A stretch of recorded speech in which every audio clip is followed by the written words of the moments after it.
Welcome back. It is 1463. And in the last one, Thomas and Dante came back from war. Dante entered the marriage market. Thomas is definitely getting serious about Cassandra. I mean, that was something I did not expect for the game to basically force them together. So yeah, we're focusing on the boys and their marriage stuff, but unfortunately it's a war year and I'm really scared because heads or tails is not a good. Anyway, it's going to be okay.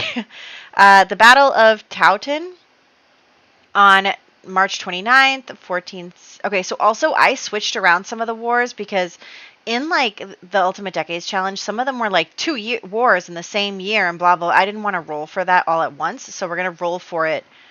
I like spread them out a little bit better so that I wouldn't have to roll like one day for war and then roll the next day for war and all that stuff. So I spread them out a little bit.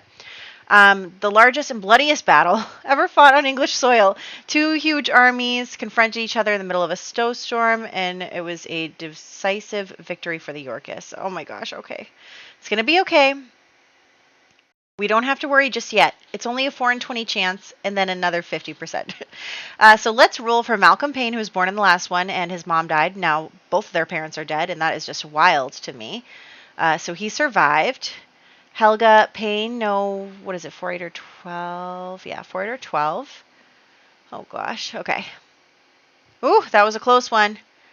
Fiora and Emil the Third. Okay, so first off, Fiora can't get a 9 or a 19. Since Emil is a vampire, he has a different role. So let's find out what that is. I think it's in extras. So yeah, vampire child, a 1 or a 19. He can't get. Oh.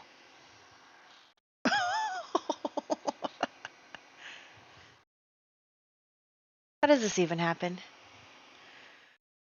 We do not have any vampire babies now in this save at all.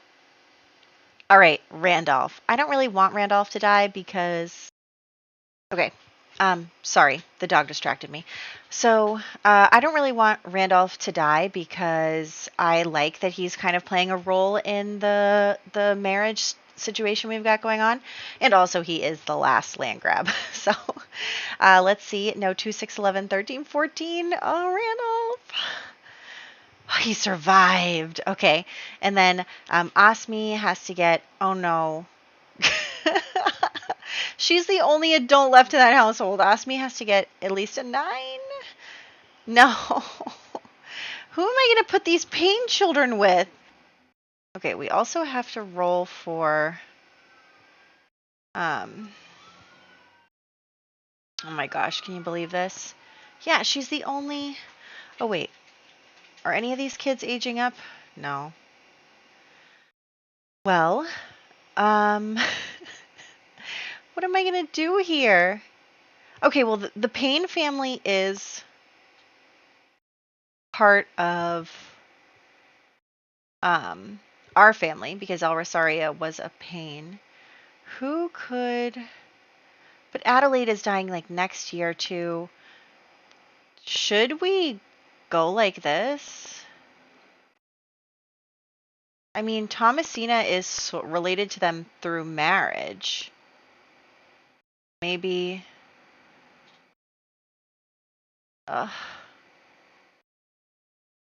Actually... Let's re-roll for her to see if she turns into a vampire, because we do need to turn more Sims into a vampire. She still did not survive. Okay, well, then I guess I will move Thomasina in. They're sort of kind of a little bit related. I don't know if it makes sense, but we can pretend that maybe like some other relative from somewhere came and took care of them, but it's really just going to be Thomasina. Okay, well, let's stay in Windenburg and roll for the war. So we have Randolph, land grab. I'm only going to roll for my Sims. If you're one of... Or should I roll for the other Sims? No, we're only going to roll for my Sims. No 5, 9, 12, or 17. What an interesting combination of things. Okay, he is not going to war. And then Okay. Everything is fine. Everything is going to be okay. Okay, Thomas, and Dante. What was it? 5, 5, 9, 12, 17. Not Elder Thomas. Not other Thomas. Oh my gosh, I'm so stressed. No! Dante again? Okay. Oh my gosh, I'm so stressed. I don't want Dante to die. Dante is going again. Oh my gosh, I'm so stressed. Okay. Maybe he'll live. Maybe we'll turn him into a vampire. Maybe we should turn him into a vampire now. Yes. He has to go to war again, and it's, the war's heating up. Maybe we should turn him into a vampire. Okay, I'm going to think about it. I'm going to give it a think. But, okay, let's move him. Oh my gosh, I cannot believe this is happening to my Dante. Okay, create a new household. Dante. Here, take a simoleon. Okay. I cannot believe this. For real, Dante has been away at war 2 out of the 3 last years. Okay. All right, it's going to be okay. Everything is going to be fine. We'll see how it goes. Okay, let's hop into the game. Okay, I realized that was a really long introduction. Okay, so here we are. Before Dante goes off to war, though, I think that he's going to have a talk with his family. So since he won't go inside, let's just all talk outside. So he's going to talk to his family. And he's going to say, like, Dad, the war has been getting serious lately. It's really important, to me that I survive it. So he is actually going to ask Thomas to turn him into a vampire before he goes. And that way we can have 2 chances to roll for him, because I am so nervous about this heads and tails thing. And I know that, like, probably I'm so nervous about it and I'm doing so many things to mitigate it that it's probably not even going to be a problem. But I'm nervous. So I think that Dante, since he's not going to get married or anything, like, he is going to, ask to become a vampire for right now. So he's going to become a vampire. Maybe, we'll cure him later. I don't know. But for right now, he just wants to be a vampire to be strong during the wartime and all of that stuff. So that is what's going to happen. We have made him into a vampire, and then we will have him, go off to war, and it's going to be a rough one. So we'll see next year. I really should just stop being nervous and just accept that all of my rolls are going to be bad, because the rolls have been really bad lately. Like, a lot of Sims have been dying lately. Like, we had a little time there where we were really lucky and not a lot of people were dying and all that stuff, and then that is just over. That's done with. So ask me, what are you doing? Okay, so El Rosario is going to have all of the ladies over, and they're all just gonna come over and spend some time together. She still likes hosting parties. Obviously, she had the party animal aspiration. That's not going to change just because she finished the aspiration. She likes to host. But Thomas, he lives here. So he's just going to be like, oh, hey. And Rosario is kind of like, do you mind? But he's going to, like, start talking to Bella and trying to get on her good side, because he wants to be on her good side because he's in love with Cassandra. So we obviously need him to become close with her parents before before we actually get married. So let's have him schmoozing with Bella. I understand that I'm saying that incorrectly every single time. Schmoozing. It's just every time I go to say it, it doesn't come out right. Anyway, so yes, he is going to chat with Bella, and it looks like, I think that Nina is kind of getting the feeling that, obviously everyone knows that Thomas has been courting both Dina and Cassandra. And I think Nina is just looking out for her sister by kind of, getting, maybe eavesdropping on what they're talking about and all that stuff. So, yeah, they are definitely getting involved there, where Nina is like, she's a little worried about her sister. They're very close, so she's a little worried that her sister is not going to get the guy. And meanwhile, so Osmi, since everything has happened with Osmi and the children and everything, Osmi is going to basically come and tell Thomas, like, everyone in my family has been dying lately. Obviously she'll know. So Elrosaria is her sister, her half-sister, so I think that she's going to know that they're vampires, and she's going to ask him to turn her, and so he agrees, and he turns her into a vampire, and that is his 5th turning, or 6th, I don't know, but anyway, so he completed the vampire family aspiration now by being good friends with 5 of his vampire children and all of that stuff. So anyway, he just completed his aspiration by turning her into a vampire, which doesn't really make a lot of sense to me because I don't think they're good friends. So I wonder if Emil still counts even though he's a ghost. Anyway, so everyone has left for the day and they are just doing their thing. So, of course, it's going to start to rain. So we are not going to have you stand out in the rain, Thomas. Thank you. So we'll have Elrosaria and Thomas kind of, getting, flirty with each other. But also probably talking about their children and stuff. Like, they're probably having conversations about the boys and their marriages and blah, blah, blah. And Elrosaria might be worried that Dante is going to be at a disadvantage here because he's not around because he keeps getting drafted for the war. And so there's all that. She's going to harvest these plasma trees and check this thing off her list. Now the last thing to do for the good vampire aspiration is just last 14 days without drinking from another sim. So that's what she's working on right now. I think we can get that done, provided we don't have any more glitches, because she's not supposed to do that when she has the Tame Thirst aspiration, but whatever. So there is that, and then we are going to have a ball today. So Elrosaria is going to host a big ball because she's kind of hoping that, Thomas and Cassandra can continue to get closer. Maybe he can ask her father for permission to, marry his daughter and all that stuff. And keep in mind that there's still Randolph to contend with. Like, Randolph is a baron and everyone wants to marry him, but Cassandra obviously has feelings for Thomas and vice versa. So that was just, I honestly, I thought that they would probably, have feelings for each other, but it is just wild to me that they got so close so fast, and the game was just like, yeah, these two Sims, they're going to be together. You don't get a choice. So that's fine, but it's fine. So we are going to get everyone here. You have to come here. You don't get a choice. And so they are all here at the party, although it's really just us and the Calientes because everyone's at school or work or whatever. So I'm going to force Cassandra to come here. But yeah, so I think that Katrina is also noticing. So maybe Nina has told her mother about some stuff, and Katrina is kind of a little snippy with Elrosaria because it sounds like Thomas is going to go after Cassandra. Randolph also has been in talks with Mortimer about marrying Cassandra, but they haven't really been courting as much because obviously Randolph has a lot to do, being a baron and all, and he's a busy guy. So it would really just be an arranged marriage for them two. So meanwhile, Thomas and Cassandra kind of sneak away to steal some alone time. And so they're flirting and everything. And it just kind of, it just comes over them. And they have their first kiss.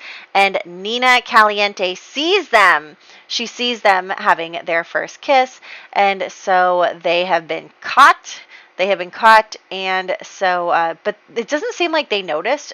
Dante, you are not supposed to be here. Anyway, so she we'll say that they didn't notice that she saw them kissing. So she's going to come right out, of course, and tell her sister, hey, you're going to have to go after Randolph, and I think that you're going to be successful because Cassandra was just kissing Thomas. So that is something that was not supposed to be happening, but it did. So I am just going to come here, and we're going to, so obviously this is not the Regency era, but we are using elements from the Regency Romance mod in order to tell the story. So one of the things is Lady Whistledown and her papers. So we're going to buy a copy of that just so that we have it on hand in case any, scandals break. So there is that, and we're going to, I guess we're going to be writing letters to Dante or something because he keeps calling. But Thomas is going to tell his parents that he wants to marry Cassandra. He's going to be like, she's it. I don't even care about Dina anymore. I want to marry Cassandra. So his parents are excited about that, and they're hoping that Mortimer will, so it's hard because Mortimer obviously has a lot of loyalty to to Randolph because of everything they've been through together, and then Randolph gave them the land and everything. So of course Randolph would be his first choice, but I do think that if Cassandra was really, really against it, he would probably, concede to her. Also, I realize now that I never fixed that, so I never put the birthdays from 1460 onto the rest of the thing. So whoops. Anyway, it's fine. So yeah, I think that we'll have to see what goes on. But also, so Dina is a gold digger, right? She's a gold digger. And so she wants to either be with Thomas or Randolph. Obviously, Randolph is a better choice for her because he's a baron. So he's a better choice, but also Thomas is a good second. And so her and Nina are going to spread a rumor about Cassandra being caught kissing at the ball. Now, they don't say who it's with because if Dina does end up marrying Thomas, they don't want to drag his name through the mud, but they spread this rumor all around. And so El Rosario kind of storms into the house after hearing about this and is like, Thomas, you better tell me right now if you were kissing Cassandra during the ball. And so Thomas is like, uh-oh. So everyone is now talking about how Cassandra was, sneaking off with a mystery man, whatever. And so El Rosario is not happy. She's not happy. And Thomas is like, yeah, Mom, it was me. It was me. We're going to get married. And she's like, I don't care if you're going to get married. You can't be doing that before marriage. It doesn't actually look like the Whistledown papers got the scandal yet. I guess either Nina didn't decide to tell, or is a first kiss not. It seemed like she noticed, like she had a thought bubble about it. So I don't really know what's going on there or if it'll show up later. But anyway, so Thomas is kind of in hot water with his mother right now, and Elder Thomas is like, it's okay, they're gonna get married, it'll be fine. And El Rosario's like, of course you would think it's fine. So she is not happy about the situation, and so they are just all having this conversation, and Thomas is like, I'm sorry, I couldn't help it, I'm in love with her. And she's like, we are going to go over to their house right now, and we are going to, you're going to state your intentions, you're going to confess to it being you and all of that stuff, and you are not going to ruin her reputation and blah, blah, blah, blah, blah. So anyway, we're going to head over to the Goth household so that Thomas can admit that it was him.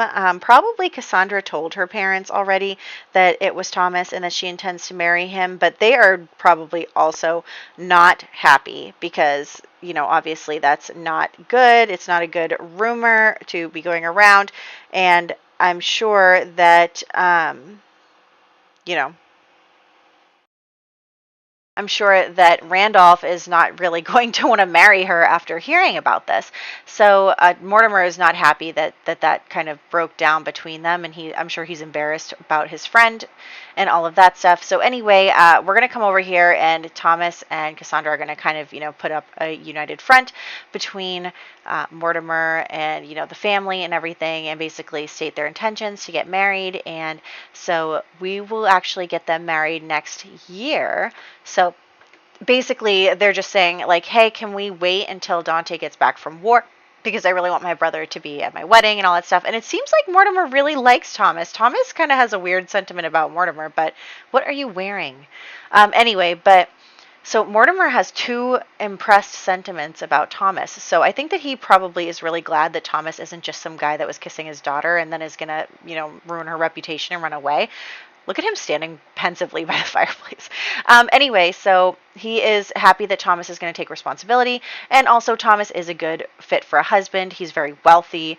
And the Goths weren't originally nobility. They were given their title by Malcolm.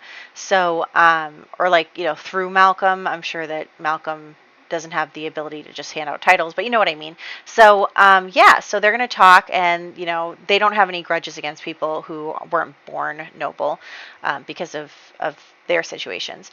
So, yeah, and then Cassandra is very happy. Thomas is very happy. I don't know what Cassandra is going to do about wearing yellow. That's going to be a tough one for her. But, yeah, so they are really excited about that, and they're looking forward to it. So, there is that. And so Thomas is really excited. He's going to write a letter to Dante. And also, oh my gosh, it looks like Dina was calling. So maybe Thomas also tells Dina, like, hey, like, it's not going to happen between us. Okay, and then here's what I'm thinking. So, the new pack came out, and I can't help myself. And I'm so excited. Like, I want to play it so badly for the circumstances of having family live with family. So we already know that we have a full house when Dante comes back. So Cassandra's not going to be able to move in. So what I'm going to do is I'm going to turn the office into a bedroom. And this like end suite here is going to be Thomas and Cassandra's. We're going to separate it out into a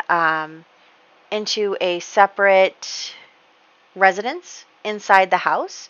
And so that's what we're going to do here. I thought about building up Odelgard's old house, but I feel like that wouldn't be appropriate for, the heir. So we are going to have this be Thomas and Cassandra's little area here.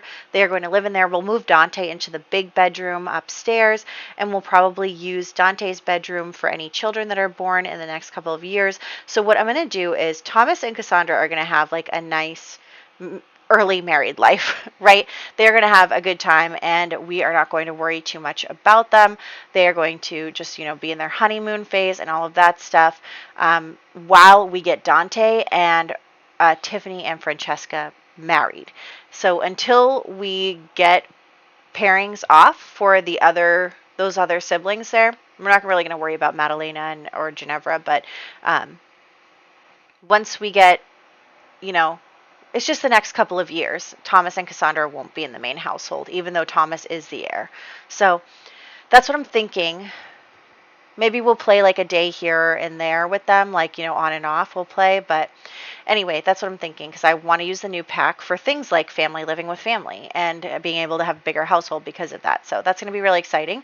Anyway, so here we are at the graveyard. Thomas, seeing his son get engaged for realsies.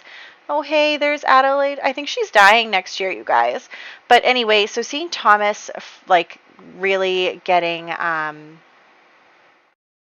engaged and everything, Elder Thomas is thinking more and more about love and blah, blah, blah. So he comes to the cemetery to visit Odelgard, and she's kind of like, oh, it's been a while. Like, you haven't visited me in a while. And he's like, I know, I've been trying so hard to focus on the kids and their futures and everything. And he tells her about how Tiffany's doing and all this stuff. And so he's talking to her, and he's like, I do love El Rosaria, I really do, but I just like can't forget you. Like I can't move on from our love, and I don't want to. So, he just is admitting that he's been thinking a lot about love and marriage and all that stuff, and seeing his kids go through it kind of reminded him of old times. So he just wanted to come here and see her and all of that stuff. So that's going to be pretty much, it for this. Nothing, she's a ghost, right? Nothing's happening right now. But he did come to visit her because he was feeling really nostalgic at this point in his life. And he's also worried about Dante going off to war, and just like there's a lot going on. So he needed to fall back on what he always falls back on, which is Odelgard. So there's that. He's going to come upstairs and just go to sleep and just, be decompressing from his feelings. And then El Rosaria is doing really well here. It is now Thursday. It's the last day. Okay, it's the last day of the year. It is also Harvest Fest, even though that does not exist yet. So we'll just say that it's like, we're just having a good meal. We're just having a nice meal and all that stuff. So we're going to read Whistledown again. And actually, it doesn't really say much. It eventually says, like, the Larkins had a ball and it was really nice. And, Thomas and Cassandra are engaged. And so that is what's going on there, is that, that is being reported that Thomas and Cassandra are now engaged, and everybody knows it. So that's what's going on there. We are going to just make this meal really quickly, and then also we'll kill Osmi. I really regret, honestly, Osmi, the whole thing with Osmi was happening at a time when we were changing save files and all this stuff, and that was when she was in her prime, and she just kind of fell through the cracks for me. So she she never ended up getting married or anything, even though she did roll that she could. So I feel bad about that. And also because she looks great and her outfit is awesome and like she's beautiful. And I really wish that I had done something with her. But unfortunately, when she re-rolled after becoming a vampire, she still rolled to die. So that's going to be that. Anyway, also I'm hoping that by getting Thomas and Cassandra married early that we can, you know, hopefully have them have some kids before any scary rolls might happen to them. Although Thomas has been pretty lucky, knock on wood, with the wars. He hasn't actually been to one yet. Hopefully he'll do good with his young adult role. We can try and re-roll for him as a vampire, but I'd like to squeeze at least one kid out of him before that. We'll see if actually that'll work. I mean, you know, with these rolls, the kid might not even survive, so there's that. But, yeah. So let's kill Osmi. Goodbye, Osmi. And we will change her picture. So we will just make this black and white. And then we also have to kill, well, we'll have to go into the household to kill Emil because he's not around. He's not in the club. So there's that. Goodbye, Osmi. She is gone. Randolph also is becoming a young adult. So there's that. And he needs a new picture on the tree as well. So let's just head out and do some maintenance. So that's where we're going to wrap up. Just, you know, doing, killing Emil, get a picture of Randolph, and then pictures of Fiora, Helga, and Malcolm. So there's all of that. He looks just like his mom, I swear. But anyway, so next year, let's see. Okay, Malcolm, okay, oh my gosh, so many important birthdays are happening next year. We have Madalena, Tiffany, Francesca, and then Adelaide is finally passing away. She has lived the longest out of like any sim before her. She has lived the longest. So, I mean, shout out to her. She's awesome. And then we'll also have to roll for Dante to see if he survives the war. So I'm kind of scared of that, but we'll see where it goes. So, yeah, let's say goodbye for today so that my stress levels can, you know, relax until we have to do those rolls. And that will be that. So I hope that you guys enjoyed this part. I'm really excited about Thomas finally getting married and all of that stuff. I know that he is still a little short of his young adult role. He still has 3 more years before he becomes a young adult. But I think that that's okay. And we will use the new pack in the next one. So I'll catch you then.